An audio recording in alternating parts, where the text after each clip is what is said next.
এক গ্রামে দুই ভাই থাকতো, বিশু এবং দাশু। বিশু ছিল অনেক বড় লোক এবং দাশু খুব গরিব।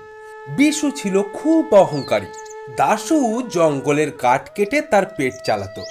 একদিন সে কাঠ কাটতে ঢুকলো গভীর জঙ্গলে, কিন্তু তার মনে হলো এই পথ দিয়ে তো সে আগে কখনো আসেনি।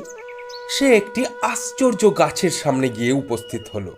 সেই গাছের শাখা প্রশাখা, ডাল পাতা সব ছিল নানান রং বেরঙের। সে এটা দেখে খুব আশ্চর্য হয়ে গেল এবং মনে মনে ভাবল, এতদিন সে জঙ্গলে আসছে কিন্তু এটা তো কোনোদিন দেখেনি। বাহ, কি চমৎকার গাছ! এমন গাছ তো আমি আগে কোথাও দেখিনি। এটা কবে থেকে এখানে রয়েছে? চমৎকার! দাশু মনে মনে ভাবল, এই চমৎকার গাছটির তলায় শুয়ে খানিকক্ষণ ঘুমিয়ে নেওয়া যাক, তাহলে তার প্রাণ জুড়িয়ে যাবে। এই বলে দাশু ঘুমিয়ে পড়ল।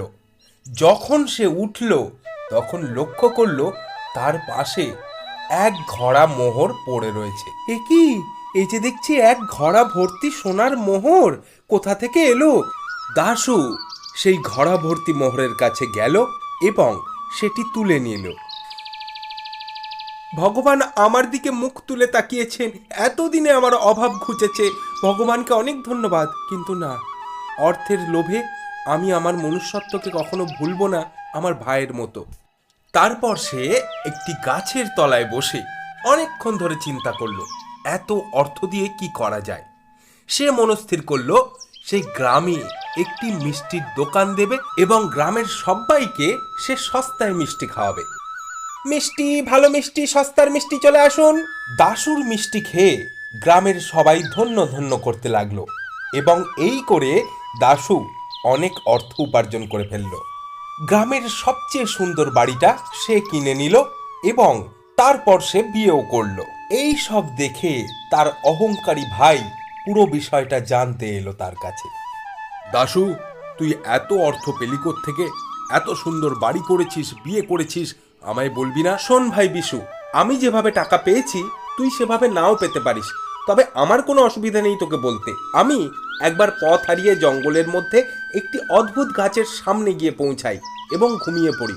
যখন উঠি তখন সেখানে দেখি এক ঘড়া সোনার মোহর, আর সেটাই আমি বাড়িতে নিয়ে আসি। তুমি সব বলে দিলে? তুমি তো তোমার ভাইকে চেনো। টাকা পেলে ও যদি তোমার কোনো ক্ষতি করে? আহ, এমন কথা বলো না, ও আমার ভাই। ওর মঙ্গল কামনাই আমার একমাত্র লক্ষ্য। বেচারা কষ্টে রয়েছে, ও তো বলল। বিশু মনে মনে স্থির করলো, সে যদি মোহর পায় তাহলে তার ভাইয়ের দোকানের পাশেই সে মিষ্টির দোকান দেবে এবং আরো বড় মিষ্টির দোকান দেবে, যাতে তার ভাইয়ের ক্ষতি হয়। অবশেষে সে সেখানে পৌঁছলো এবং গিয়ে দেখলো, এ কি? এই তো সেই গাছ, কিন্তু এখানে তো কোনো মোহর ভর্তি ঘড়া নেই। তাহলে কি আমাকে ভাই ঠকালো? সব মিথ্যে, এই গাছটাও কুৎসিত।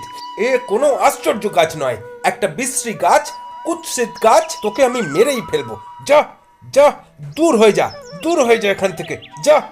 আহ, হঠাৎ সে গাছের তলায় ঘুমিয়ে পড়ল। ঘুম ভাঙতে সে দেখলো সে একটি অন্ধকার ঘরে বন্দি। হায় হায় হায়, এ আমি কোথায় এসে পৌঁছলাম? আর বোধহয় বেরোতে পারবো না।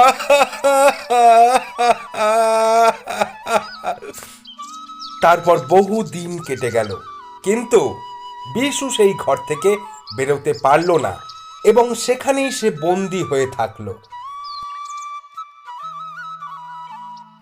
দাশুও কখনোই আর তার ভাইয়ের খোঁজ পেল না।